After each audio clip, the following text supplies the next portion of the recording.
Olá pessoal, boa noite. Eu me chamo Bernardo e eu estarei aqui apresentando para vocês um trabalho de zoologia com o tema Superfilo gnatifera. Esse foi o tema que me foi dado e eu estarei aqui apresentando para vocês. Eu coloquei aqui inicialmente algumas imagens ilustrativas representando aqui os grupos que estão contidos dentro da gnatifera e a gente vai observar melhor ao decorrer desse slide.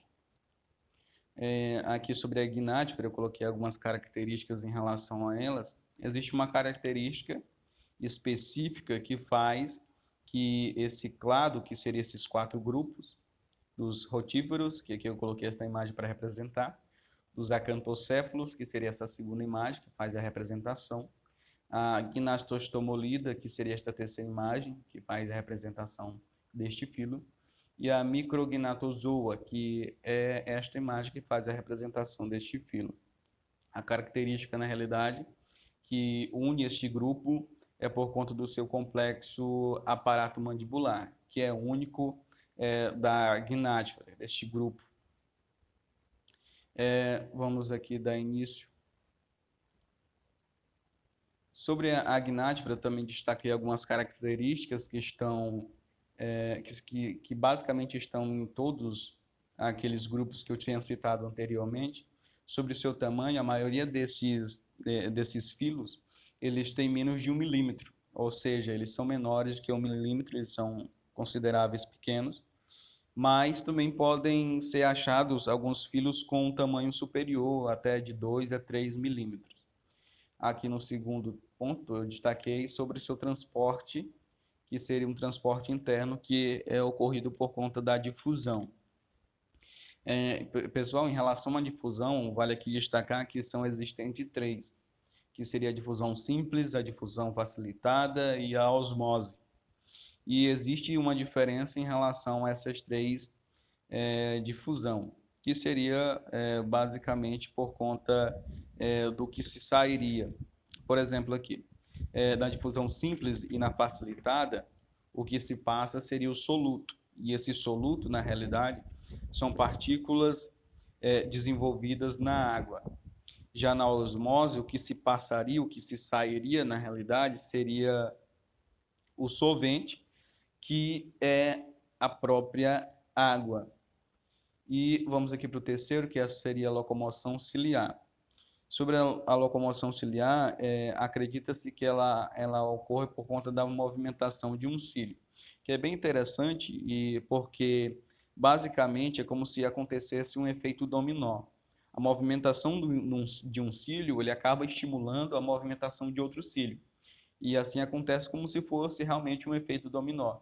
Um cílio se movimenta, o outro cílio é estimulado por conta da movimentação deste primeiro cílio, e assim sucessivamente, e por conta disso esse filo ele consegue se locomover, esses filos na realidade. Sobre o desenvolvimento destes filos, eles têm o movimento direto, o desenvolvimento direto, que na realidade tem uma característica que é por conta, por exemplo, dos novos filos. Os novos filos que nascem, eles têm uma característica muito semelhante aos filos já na sua fase adulta. E essa, na realidade, é a característica mais presente sobre o desenvolvimento direto. E, por último, aqui na fertilização interna, e essa fertilização interna, na realidade, ela acontece por conta da fecundação dos gametas, que seriam os óvulos e os espermatozoides, que ocorre dentro do animal, ou seja, essa fertilização ela ocorre dentro do animal em si, não ocorre fora do animal. Vamos dar aqui início aos rotíferos. Coloquei aqui algumas imagens ilustrativas. Essa daqui representa a reprodução desses filos. Com relação à reprodução, vale aqui destacar que esses filos eles são dioicos, ou seja, eles apresentam dois sexos separados. E também vale aqui também mencionar que a maioria desses filos, quando eles são encontrados, é bem raro de se encontrar algum filo que seja macho. Na grande maioria das vezes, eles serão as fêmeas. É bem complexo de achar os machos. Também eles podem realizar a partenogênese, é mais ou menos assim que a gente se fala, que ela ocorre mais ou menos assim. Por exemplo, tem lá a fêmea dos rotíferos, que elas por mitose irão produzir os óvulos diploide. Mas, tipo assim, por algum motivo de condições talvez do ambiente, por conta da temperatura ou por conta da alimentação, mais ou menos isso, todos esses fatores, eles podem interferir na condição deste indivíduo. Que ele, em vez de produzir os óvulos diploide, ele acaba produzindo os haploide, que este estímulo ele tem um nome que é chamado estímulo da pramexia, que na realidade faz esse efeito reverso, que ele, em vez da fêmea produzir os óvulos por mitose e assim produzir os óvulos diploide, ele acaba fazendo a miose e produzindo os óvulos haploide. Aqui com relação à alimentação, bem rapidamente, em relação à alimentação, os rotíferos, na realidade, eles têm uma mandíbula modificada, uma mandíbula modificada. Existe dois tipos, que seriam os filtradores, e existe o segundo tipo, que seria os predadores. E nos filtradores, eles se alimentam de pequenas partículas presentes em substratos. Já o segundo tipo, que seria os predadores, eles podem agarrar as presas em suas mandíbulas, que eu citei, que seriam essas mandíbulas modificadas, e é assim que acontece a alimentação deste filo. Sobre a locomoção deles, a locomoção deste filo, na realidade, ele tem mais de um tipo de movimentação. Ele pode se locomover tanto por rastejamento, ou seja, ele rasteja, ou por ciliar, que foi aquela que eu mencionei no início, que seria a movimentação de um cílio que estimula a movimentação de outro cílio, e assim acontece a movimentação, ou por nado, mas existe também outros tipos de movimentação de locomoção, mas, por exemplo, aqui, a do nado ela é restrita quando esses filos eles estão na sua fase de larvas, e assim eles poderiam se movimentar pela locomoção de nado. Vamos dar aqui continuidade. Com relação aqui aos acantocéfalos, primeiramente eu quero destacar aqui a reprodução desses filos. Sobre a sua reprodução, eles são bem parecidos com os rotíferos, que eles também são dioicos, onde tem macho e fêmea. E uma observação interessante com relação ao tamanho destes filos é que as fêmeas geralmente elas são maiores do que os machos. Aqui no momento aqui da reprodução, o que acontece é que o macho ele acaba produzindo um glódulo, um glódulo de cimeto, que o macho ele coloca os espermatozoides, e depois que ele coloca os espermatozoides, ele acaba criando essa substância que serve como se fosse uma parede para tapar a região genitália da fêmea. E essa reprodução também será interna. Sobre o desenvolvimento dos acantocéfalos, no processo desse desenvolvimento é necessário hospedeiro intermediário, que seria aqui essa foto que eu coloquei aqui como representação. Por exemplo, aqui nesta figura aqui nós temos um porco, que esse porco ele está contaminado por este filo. Dentro desse porco já existe, na realidade, o filo na sua forma adulta, e esse filo ele vai produzir esses seus óvulos, e ele vai liberar esses óvulos pelo sistema de fezes deste porco. Quando esse porco ele acaba defecando, ele vai acabar soltando os óvulos desse filo, que possivelmente serão ingeridos por algum pequeno animal.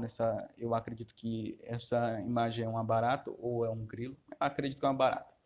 E essa barata ela vai também agora ser contaminada, ela vai servir de hospedeiro para este filo, ou seja, esse filo vai se desenvolver dentro dessa barata, e por alguma ocasião do destino, o que acontece é que talvez um outro porco, ou mesmo um porco, coitado, ele acabe devorando essa barata, e esse filo que estava se desenvolvendo dentro da barata vai retornar ao porco ou a outro animal, e ali ele vai tendo esse mesmo ciclo, onde ele vai produzir óvulos, e esses óvulos serão jogados pelas fezes, e um animal pequeno vai consumi-lo, e assim vai chegar no outro animal maior, que acredita-se que se o ser humano come o porco, então pode também o ser humano ser infectado por conta deste filo.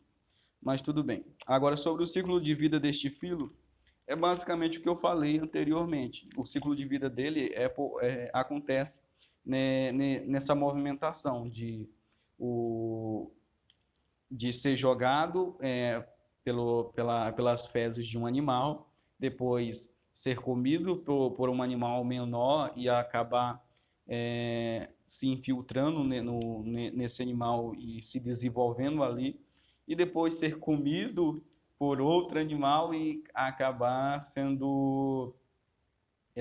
se reproduzindo dentro desse animal maior. Mais ou menos assim que acontece o ciclo de vida desse animal. Ele acaba sendo sempre um filo que vive dependendo de outro animal para sobreviver. Dando continuidade aqui, agora a gente vai falar sobre a gnastostomolida.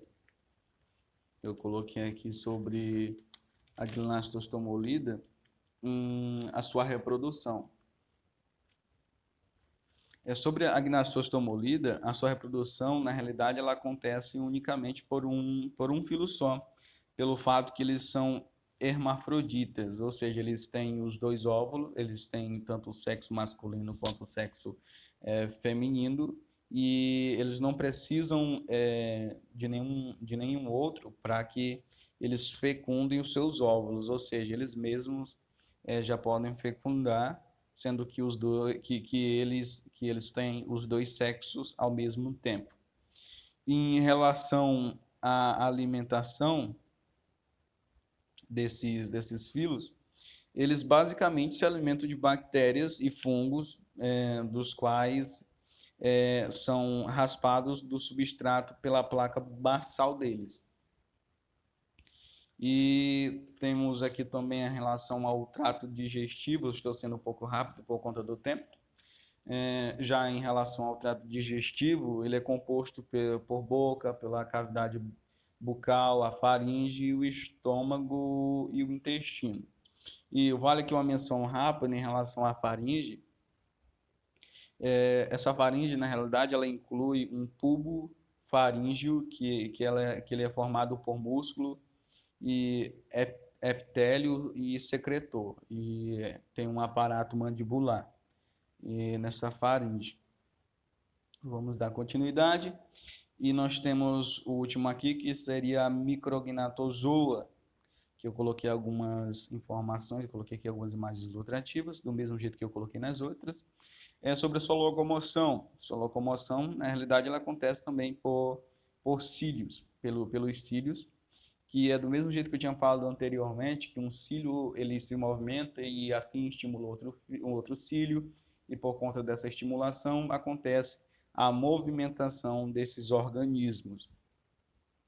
Ele também conseguiria fazer pelo rastejamento e pela natação, mas como eu tinha falado, a natação, do mesmo jeito que acontece nos anteriores, ela só acontece quando esse filo, na realidade, ele é um embrião, né, que ainda não está desenvolvido, totalmente desenvolvido.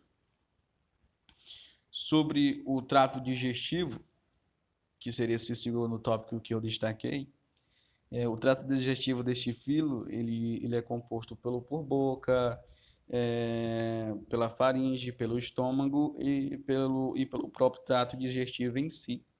E também vale aqui destacar sobre a faringe, que a faringe desse filo, na realidade, ela é formada por um par de bulbo, que são musculares, com mandíbulas cuticulares e músculos. E por último aqui o seu desenvolvimento. o seu desenvolvimento, ele é um desenvolvimento direto, como eu tinha falado nos outros filos anteriores, que acontece por conta de uma característica que seria uma característica onde os indivíduos no estado, quando eles são ainda pequenos, quando eles são, entre aspas, recém-nascidos, entre aspas não, eles são recém-nascidos mesmo, eles têm ali uma aparência muito semelhante aos filos quando eles já estão na sua fase adulta. E basicamente é esse o meu trabalho. Falei sobre este tema que me foi concedido, que é a gnátifera, e citei estes quatro grupos que estão contidos dentro da gnátifera. Eu acredito que foi o suficiente para compreendimento, não pude falar mais por conta do tempo, mas muito obrigado pela atenção.